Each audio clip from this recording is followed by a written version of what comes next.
Deus. Os saúdo a todos com a paz do Senhor.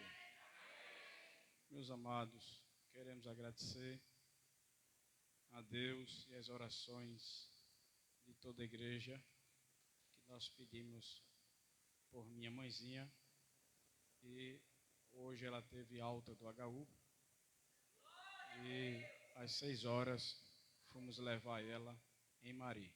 Por isso que a gente chegou um pouquinho, que a gente teve que pisar mesmo, senão a gente não chegava a tempo. Eu saí de Maria às 7h12, cheguei em Bahia 7h15. Eu vim para o Espírito Santo para dar tempo de botar a gravata, paletó e chegar aqui. E eu agradeço aos irmãos que têm orado por nós, porque o Senhor tem nos guardado. Eu não ando correndo à toa, mas quando há necessidade, aí eu acho que os anjos trabalham mais ao nosso redor, né? Glória a Deus. Meus irmãos, vamos abrir as nossas Bíblias na primeira carta universal do apóstolo Pedro, capítulo de número 5.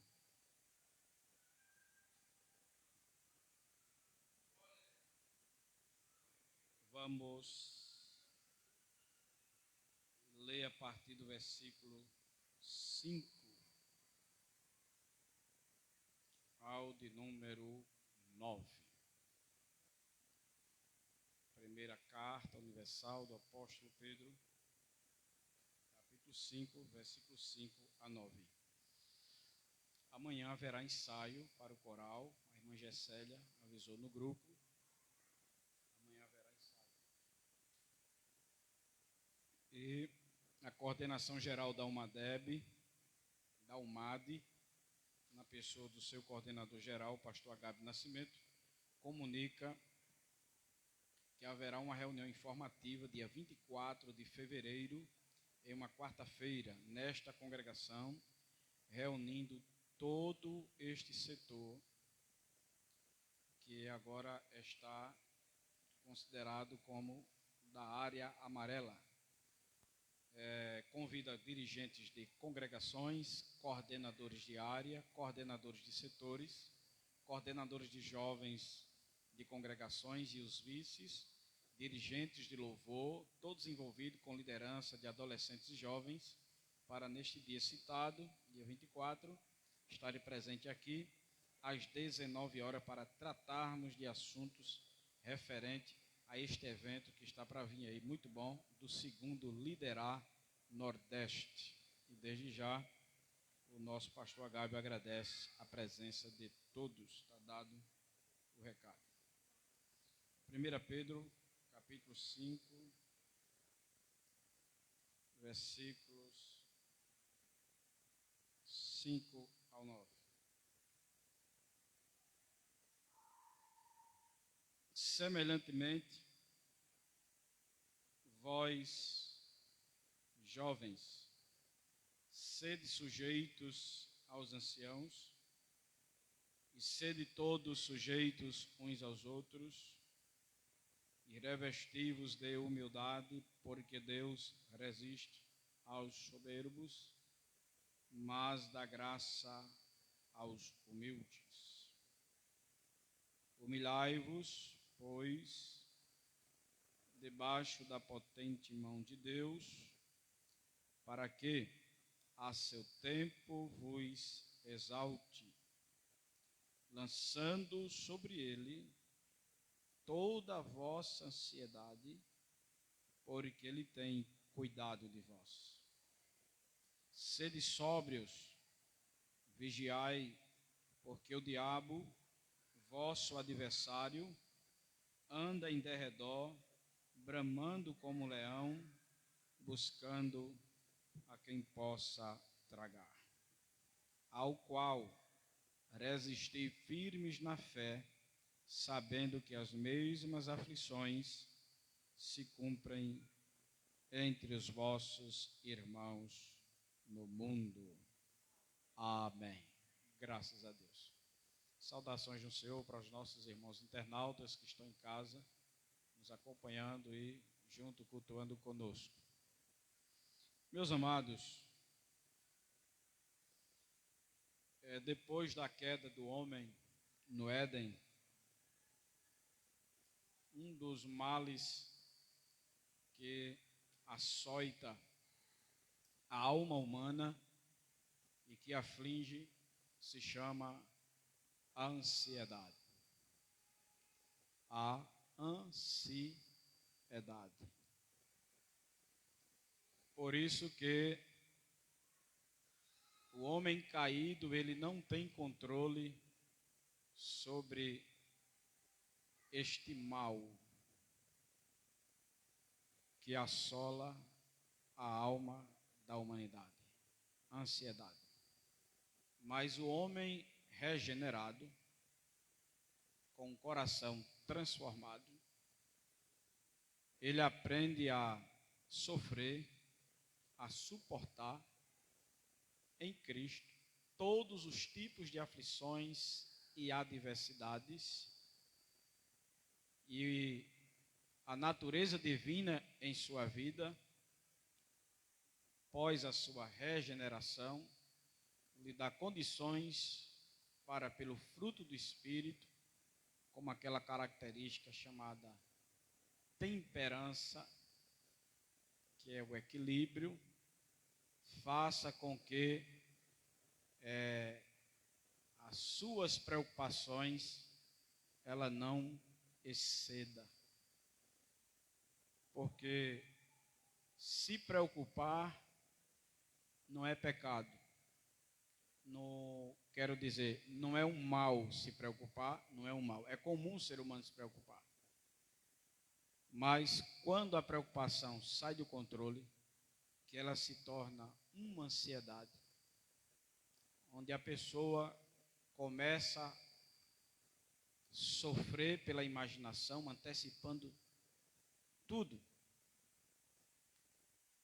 Quando essa pessoa é regenerada, essa característica do fruto do Espírito, chamado temperança, faz com que essa pessoa tenha equilíbrio com os desejos, com suas emoções, porque ela aprende a lançar sobre Deus tudo o que lhe aflige, tudo o que faz com que a sua mente e o seu coração queira sair do equilíbrio, queira ficar ansioso ou ansiosa.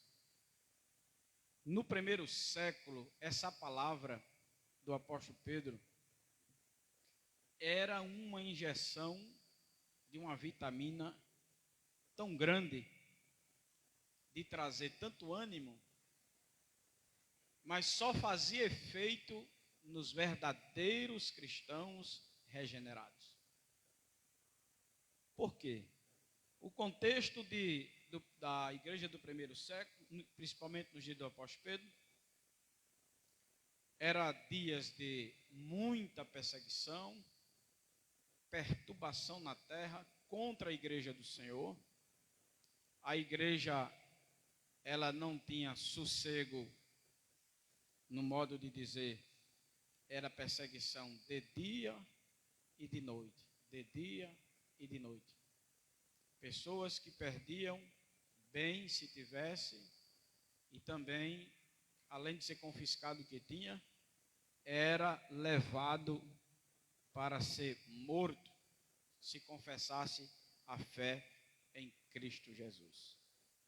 E essa palavra, ela vem como um alento, como uma consolação, como uma aplicação de um medicamento para tranquilizar o coração dos cristãos perseguidos naquele contexto. Interessante que Pedro não diz ou dá garantia de que as aflições iriam parar, porque iria contradizer o que o nosso Senhor Jesus disse em São João 16:33. Jesus disse lá em São João 16:33 que no mundo teríamos aflições, mas ele disse: tende bom ânimo.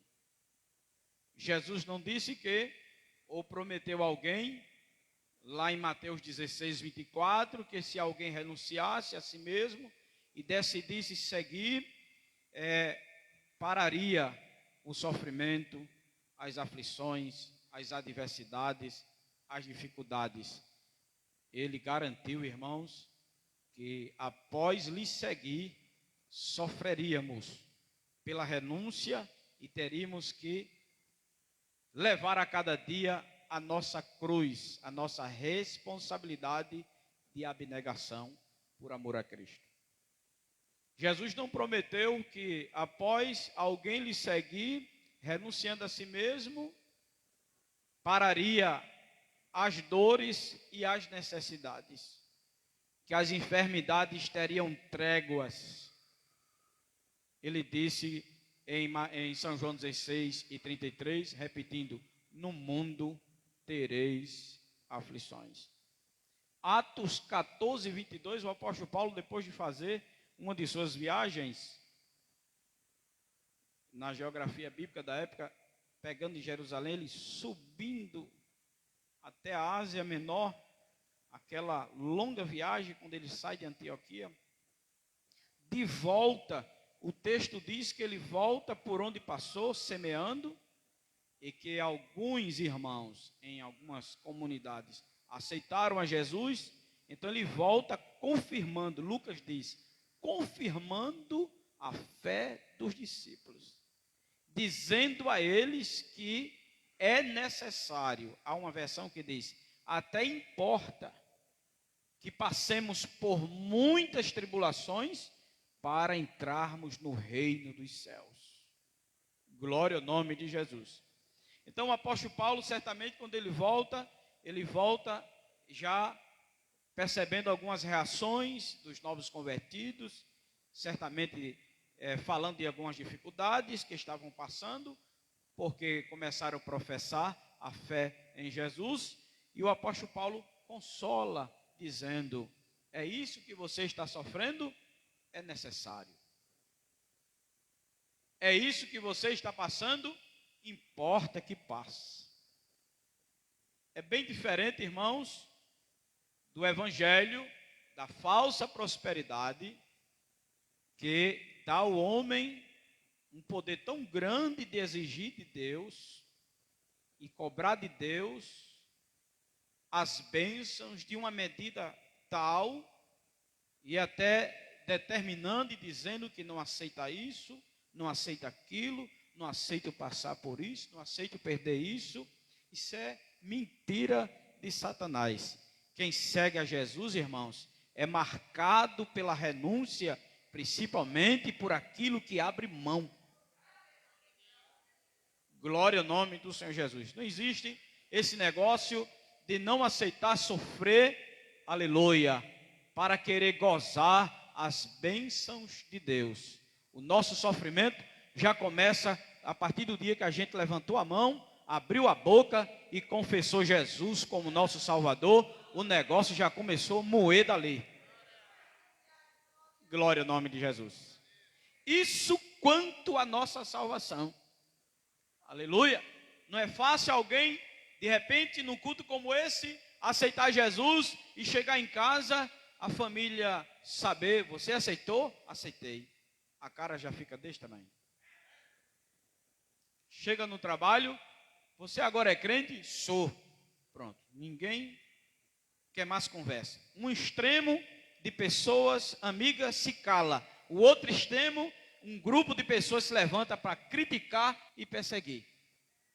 Glória ao nome de Jesus. Isso quanto à salvação. As aflições já começam por ali. E depois vem o dia a dia, em que as provações vão surgindo, promovidas por Jesus, para alinhar o nosso caráter ao caráter dele, para que a sua imagem, ela fique viva em nós. Mas isso à medida que a gente se deixar ser trabalhado pelas aflições. E é necessário.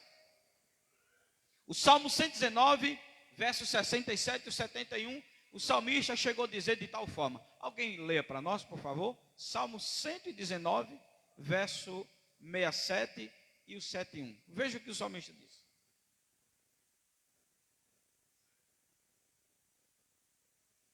119, 67 e o 71. Como é que diz?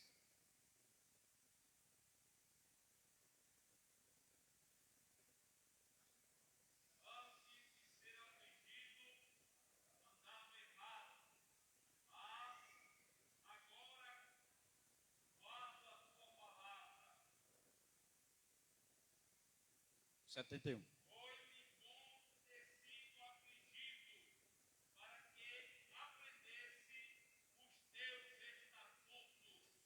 Olha aí. O 67 diz que havia no salmista uma condição de uma ovelha desgarrada. Quando diz errante, andava como ovelha desgarrada. Uma ovelha desgarrada é uma ovelha que não tem redil e não tem cuidado de pastoreio. Ela está à mercê. E ele disse, antes de ser afligido, eu andava, ele quis dizer, indisciplinado. Mas as aflições veio sobre mim para me deixar de andar errante e acertar os meus passos. No 71, ele diz algo mais profundo. Aleluia. No 67, ele diz que se achou, quando as aflições chegaram, ele se achou dentro do propósito de Deus. Mas no 7:1, ele diz assim, eu, depois que sofri, aprendi a guardar os teus estatutos. As aflições são necessárias para a igreja que vai morar no céu. Para a que vai ficar, ela aborta, ela não rejeita. Mas para a igreja que vai morar no céu, as aflições são para alinhar os seus passos e seu caráter ao caráter de Deus. Bendito seja o nome do Senhor Jesus. Em outras palavras, o salmista está dizendo aí que as aflições para ele foram benéficas. Tiveram um efeito positivo. Glória ao nome de Jesus. Diferente do que Satanás prega nessa teologia maligna e infernal, de que não aceita o sofrimento. Irmãos, isso é negar o que a Escritura fala a respeito de Jesus Cristo. Ora, Paulo disse aos Filipenses, no penúltimo versículo, parece do capítulo 1 da carta aos Filipenses, 26 ou é o 27, ele diz que não foi só dado o direito de crer, mas também de sofrer por aquilo que passou a confessar. Isso implica dizer que um cristão que confessa Jesus tem que ter junto à sua fé as marcas do sofrimento.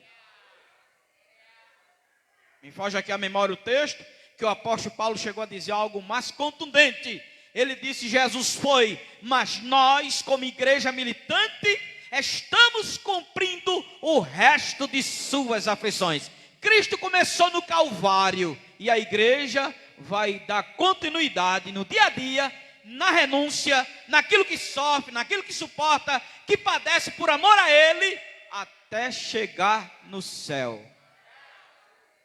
Enquanto Jesus não vier, tem aflições para a gente cumprir, restantes, pós o Calvário. Calvário foi para nos dar o direito de salvação, mas depois que ele subiu, aleluia, o restante ficou para a igreja militante. Então, o apóstolo Pedro, ele diz uma coisa interessante aqui, consolando aqueles irmãos, de que diante de um contexto tão cruel, difícil, uma igreja perseguida porque confessava a fé em Cristo, uma igreja que não tinha espaço na sociedade, ninguém queria dar uma diária de trabalho, se era um escravo já perdia a sua oportunidade, se era alguém que trabalhava junto ao Império Romano já perdia seu emprego, se era alguém que tinha uma boa amizade com os vizinhos, já tinha toda aquela comunidade contra ele, sua família ficava contra ele, todo mundo procurava entregar Roma para ele ser executado. Então, esses crentes sofriam a falta de roupa, sofria a falta de comida, sofria a falta de paz social no meio da sociedade, porque eram perseguidos, rejeitados, odiados, sofriam todo tipo de rejeição, aleluia, e tinham crentes que estavam desanimados, e o Senhor Jesus usa Pedro e diz, lançando sobre ele toda a vossa ansiedade. Não tinha previdência social não, viu? Para receber aposentadoria todo mês não. Não tinha 13º não. Quem estava empregado por confessar a fé em Cristo, perdia até o direito de trabalhar. Era para morrer mesmo. E por fim, se Roma pegasse, era para ser executado dentro da arena. Mas quem aceitou, como diz nosso presidente, Jesus de mesmo, não abria mão da sua fé. Roma poderia vir de um lado, o inferno de outro, o judaísmo por trás, as outras potestades do mal de frente, mas a igreja não negava a Cristo. E quando essa carta era lida nas comunidades, era como que a alma se enchesse de renovo e de força para caminhar. Oh, glória a Deus. Hoje, se nós receber a ordem de despejo, o dono da casa diz assim, quero a casa que eu vou vender, aí o coração já, cadê Deus? Há tanto tempo que eu pago aluguel, cadê Deus? Deus está no céu, sentado, dando ordens, vendo tudo, mas trabalhando na hora que Ele quer.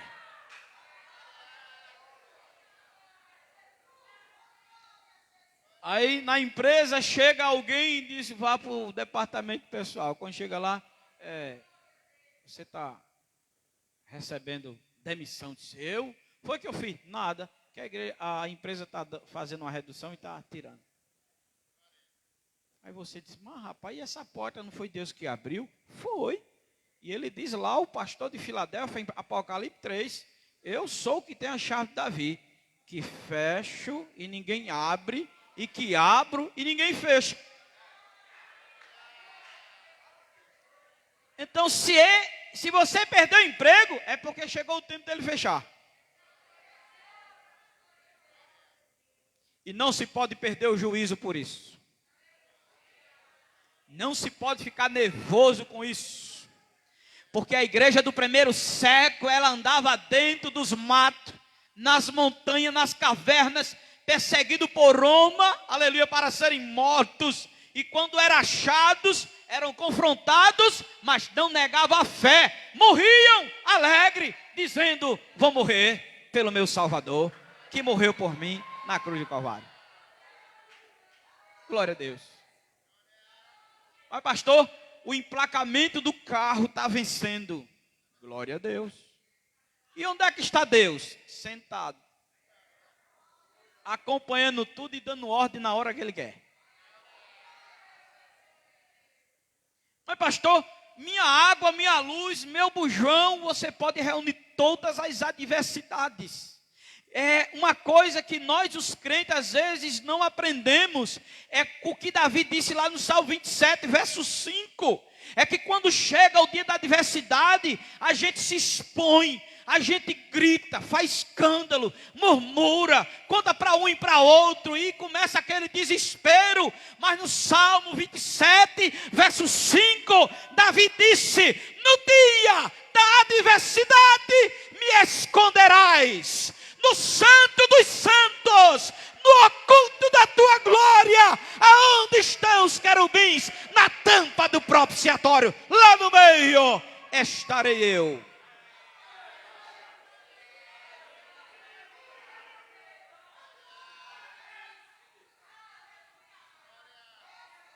Glória a Deus.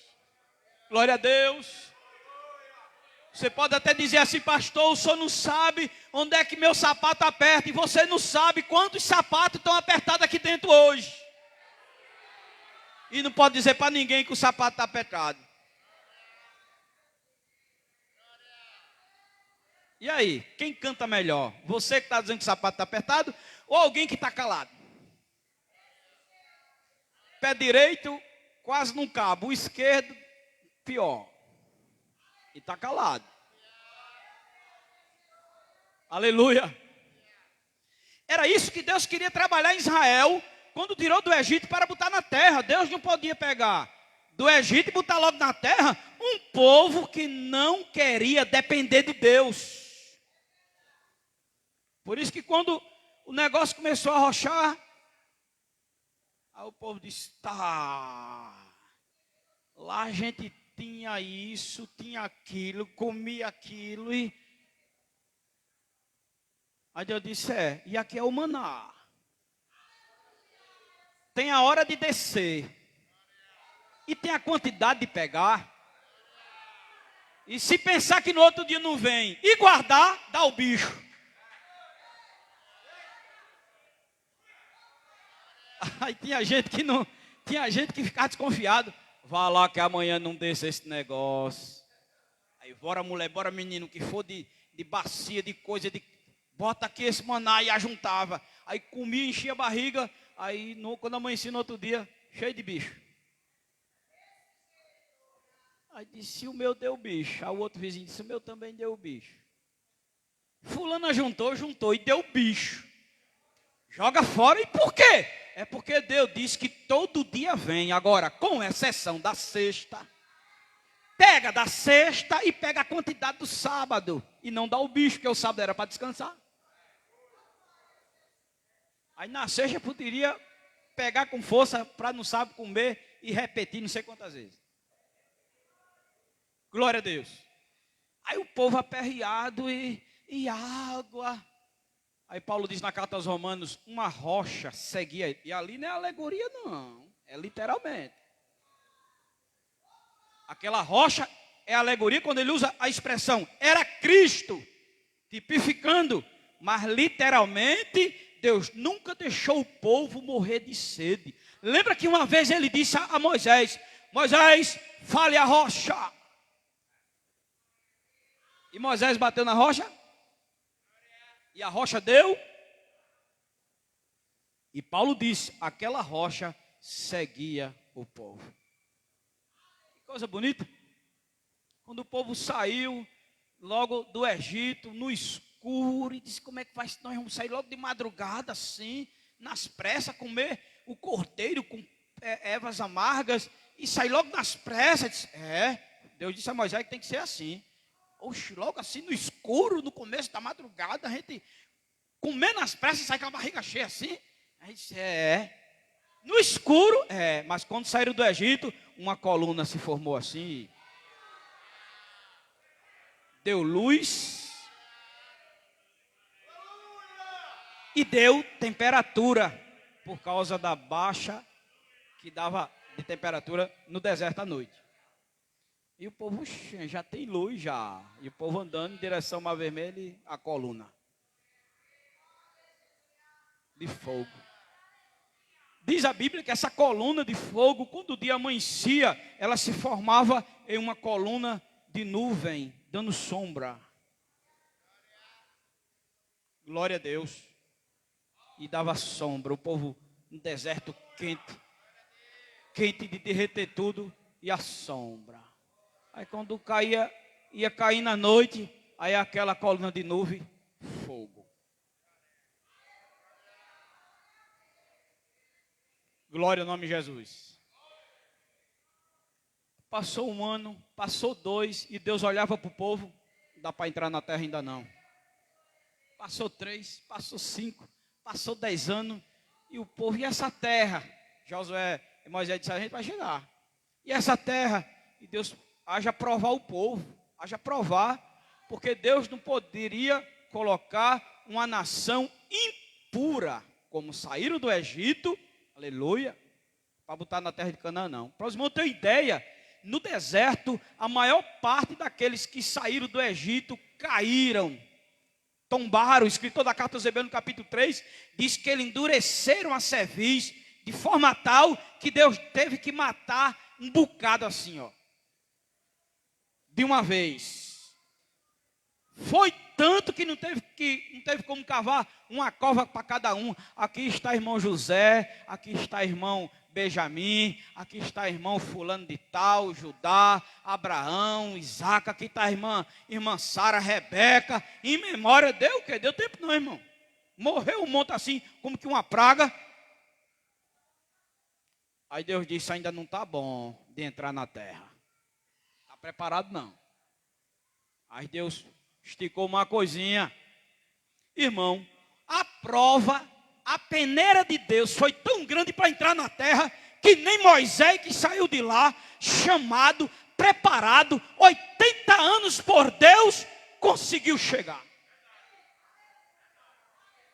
Estava bem pertinho, ele já tinha conquistado 25%, faltava 75% pós o Jordão. A quem 25% já havia conquistado.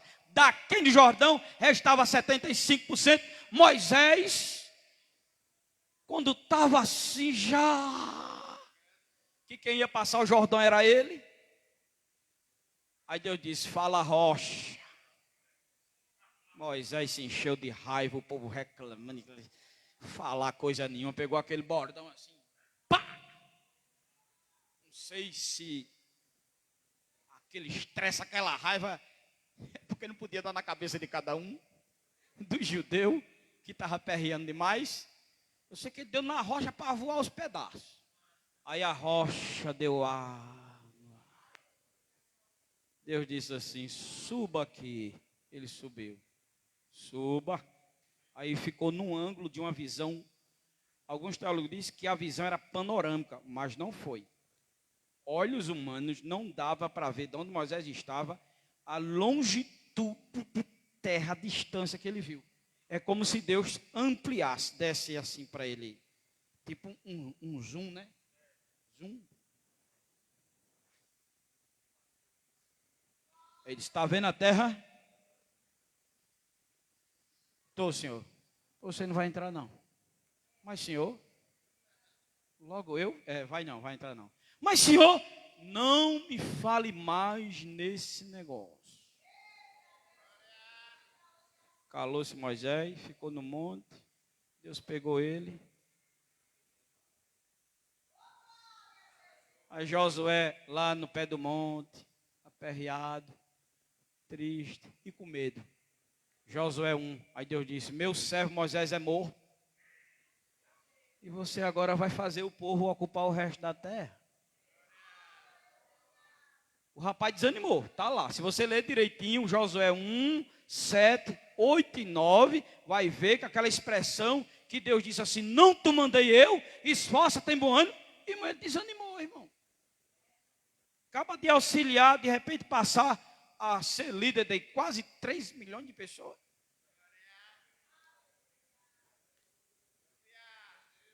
Eu acho que eu tinha era desmaiado. Né? Que o negócio não é sério, não. Eu fui levar minha mãe em Maria. Eu disse, Jesus, o que é que eu vou falar hoje? Meu Deus. Vim de lá e ponteiro alto, em velocidade, meu ligado. Jesus e o culto hoje. É porque não é fácil, não, irmãos. Chegar aqui e dizer qualquer baboseira que permita o termo, que é um pouco pejorativo, que muita gente está falando no púlpito para agradar a igreja, é muito fácil. Mas a igreja não come qualquer comidazinha mexida não, irmãos. Come não. A igreja, ela só se alimenta da revelação que vem de Deus.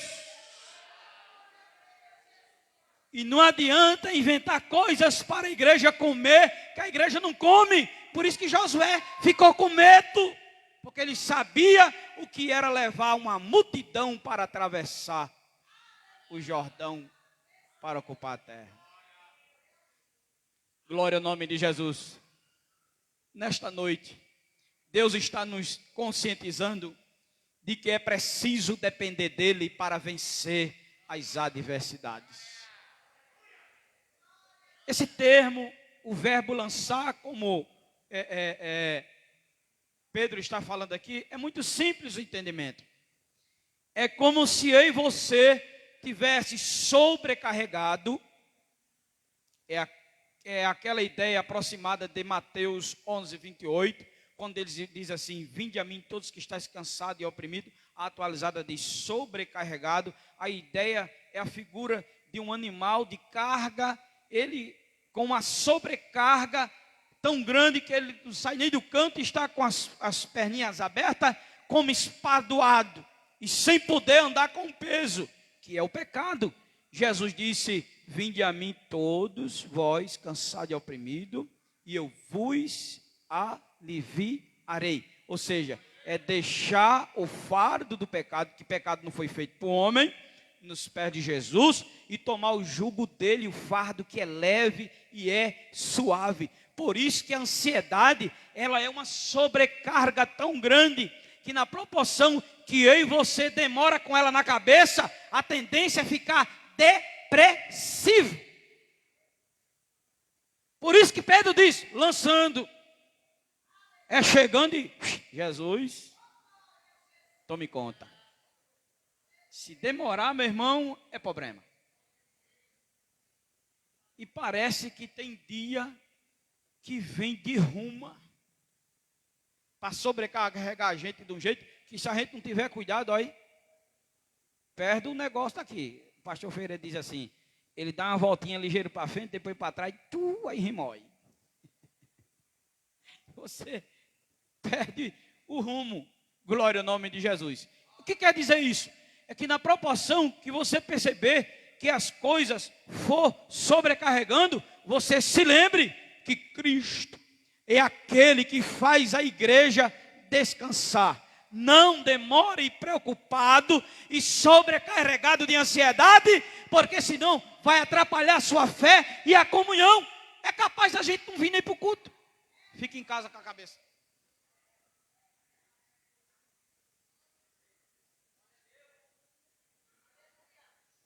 E às vezes em casa, irmãos, tem esposa que não entende o marido. Aí gosta de jogar nele assim as sobrecargas.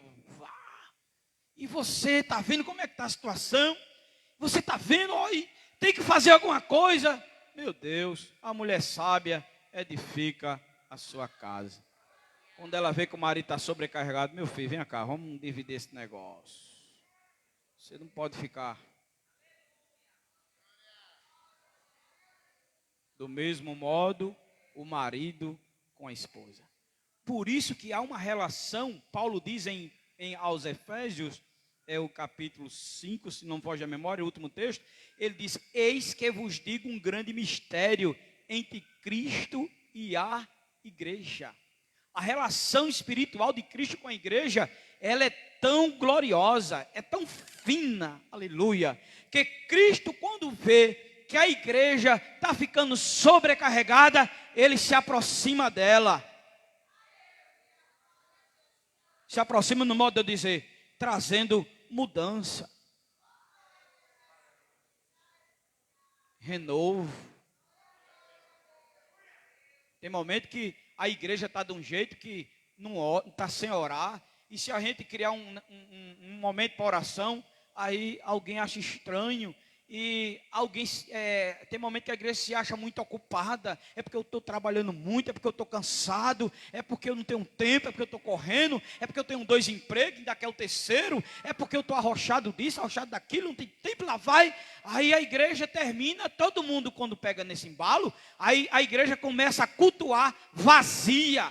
Se canta e não desce nada, se prega e não se sente nada. Aí o dono dela se preocupa. Ele diz assim: eu vou esquentar o coração de alguém para jejuar um dia. Aí alguém logo se preocupa: Jesus, é amanhã? Senhor, eu vou jejuar o dia todinho para o Senhor fazer um negócio diferente, que o ambiente está tão pesado. Aí um começa a jejuar, o outro sem saber, começa a ser tocado também. Daqui a pouco tem gente de madrugada com a cara no chão, orando do mesmo jeito, sem ninguém dizer nada.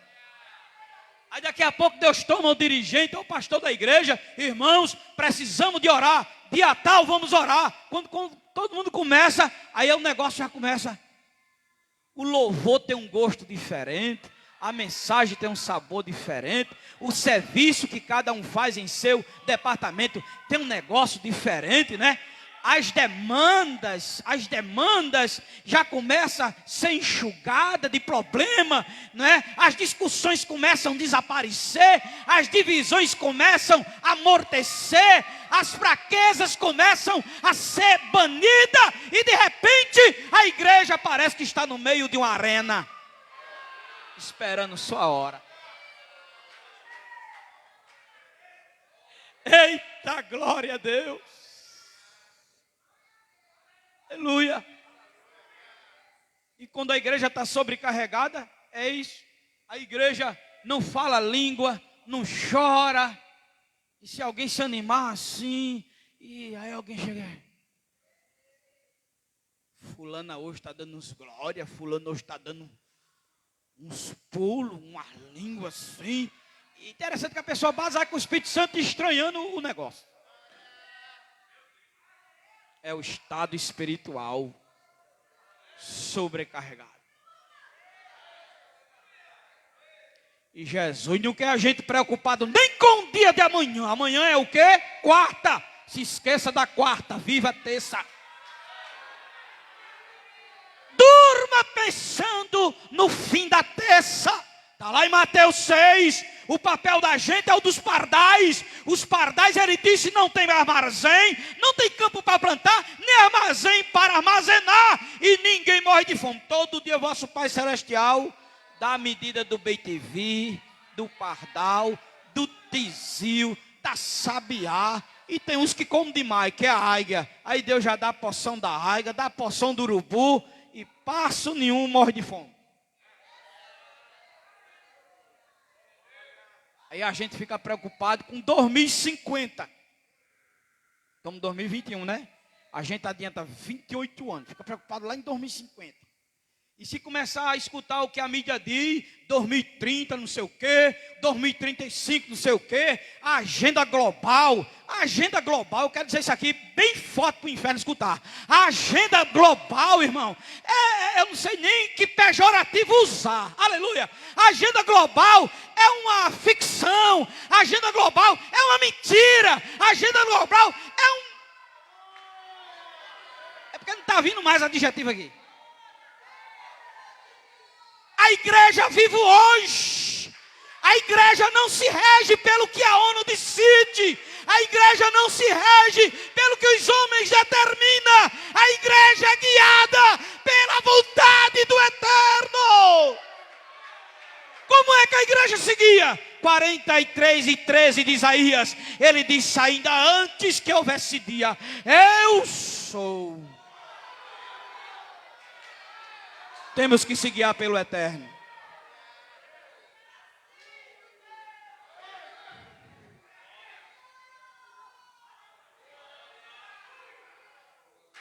Aleluia.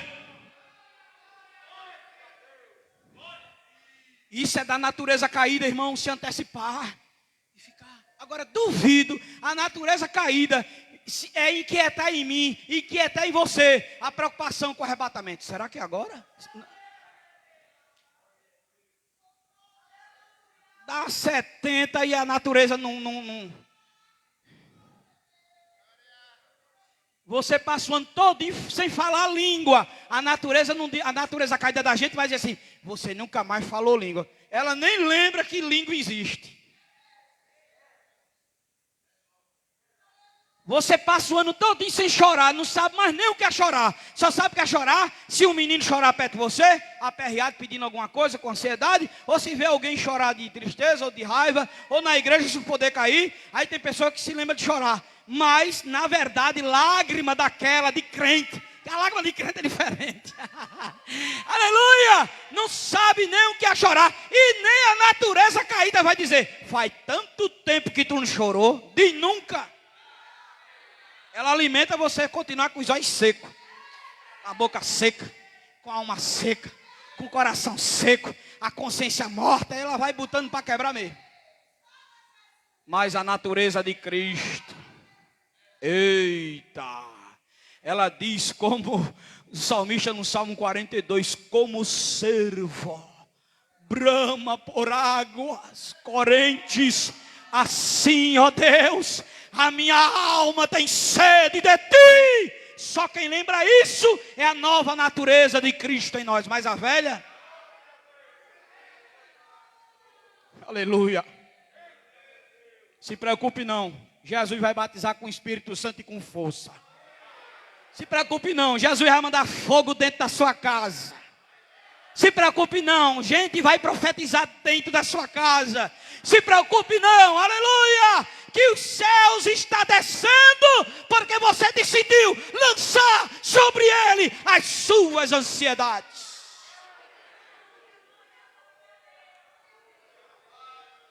E eu quero dizer uma palavra para a mocidade. Se preocupe com casamento não. Não se preocupe com emprego não. Alguém pode até dizer, o pastor é um louco dizer isso. Eu vou, espera aí que você vai entender a loucura. Não se preocupe com casamento, não se preocupe com emprego, não se preocupe nem com universidade. Tudo vai acontecer de forma natural.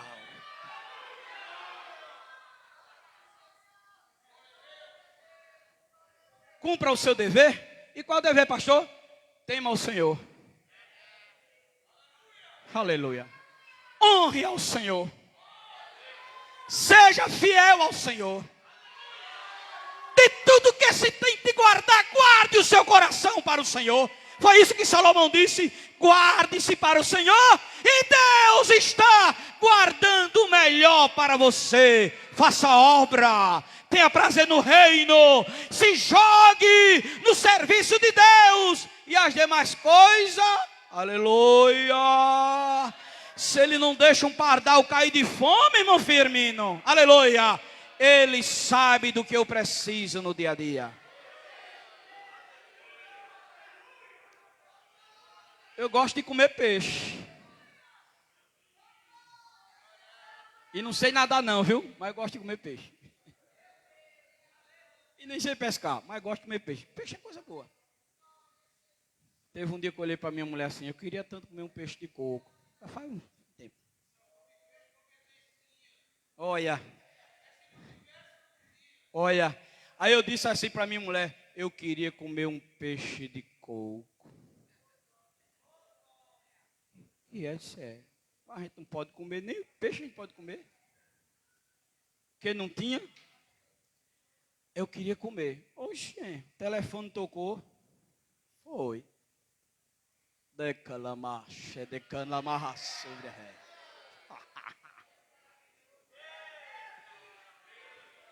Se eu comer peixe, eu digo como. E cozinhado melhor. Eu não estava exigindo não. Mas a pessoa disse assim, vem aqui almoçar mais nós. E quando eu cheguei lá, meu Deus, um peixe que eu não sabia nem que Jesus tinha feito daquele peixe. Que peixe de torá, meu irmão. Parece que foi preparado pela mão dos anjos que preparou a comida de Elias no Querite. Eu comi tanto do peixe. A mulher olhava para mim assim e disse, rapaz, tu orou? Eu digo, orei. Olha. Glória a Deus.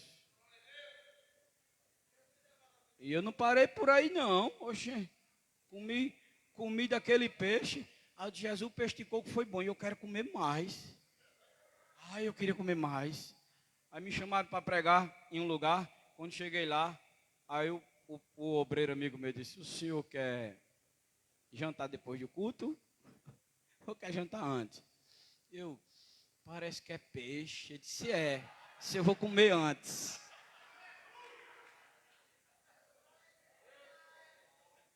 A minha mulher disse, peixe de novo. Eu digo, e se eu orar a semana toda, eu acho que vai ser peixe a semana toda.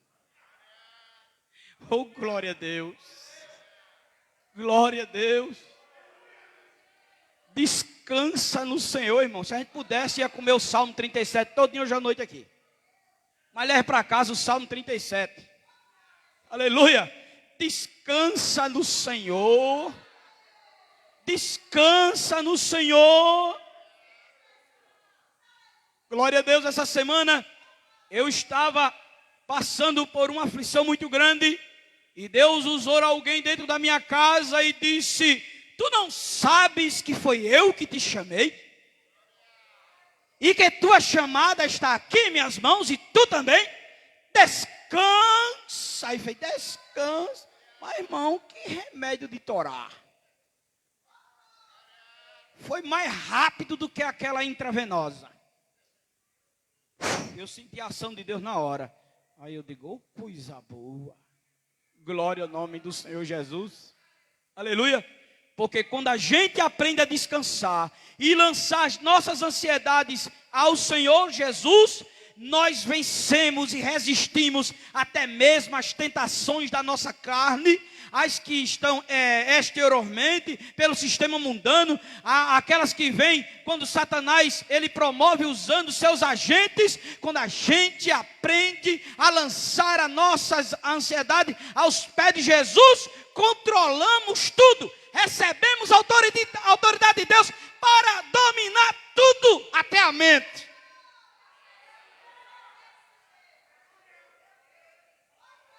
E vem aqui agora, viu? Foi o que Caim não conseguiu. Caim estava assim, olha. Como é que eu vou fazer para matar Abel? E vai ser agora. E aquela agonia. Vai ser agora. Mas quando ele estava assim, vou matar. Aí Deus apareceu. Está lá, Gênesis 4, 7 e 8. Caim, o pecado jaz à tua porta. Mas se tu sobre ele dominar, aceitarei tua oferta. Mas se não, e Caim quis? Porque, irmão, lançar ansiedade nos pés de Jesus é uma decisão nossa. Ele está exortando aqui hoje à noite, mas cada um é que vai dizer o que é que quer. Você que vai decidir se vai ficar de joelho, com a boca fechada, esperando, ou se vai ficar. Crente tem que aprender a descansar. É uma disciplina. E quando o crente não aprende a descansar, não tem para onde ir. Quando termina uma prova, que ele não alcançou a média, vem outra mais reforçada. Até aprovar, meu amado. Porque Jesus não cria crente manhoso, não. Não é qualquer choro, qualquer gritinho que o céu vai se abrir e dar o que eu e você quer, não. Não. Tem choro que a gente passa o ano todo chorando e Jesus está vendo lá. Ainda não está bom. É desse jeito ou é diferente? Diga aí, quanto tempo faz o que você está pedindo e ainda não recebeu? Agora pare de pedir, quem perde é você. E se não veio, por que não veio, pastor? Porque não é tempo. Deus está preparando você para receber o que você quer. E tem coisa que a gente pede que ele dá um silêncio porque não quer. E nem adianta a gente pedir mais porque não vai dar certo. Amém? Que Deus abençoe a querida igreja em nome de Jesus. Eu quero agradecer a presença dos irmãos visitantes. Eu estava de joelho orando quando cheguei.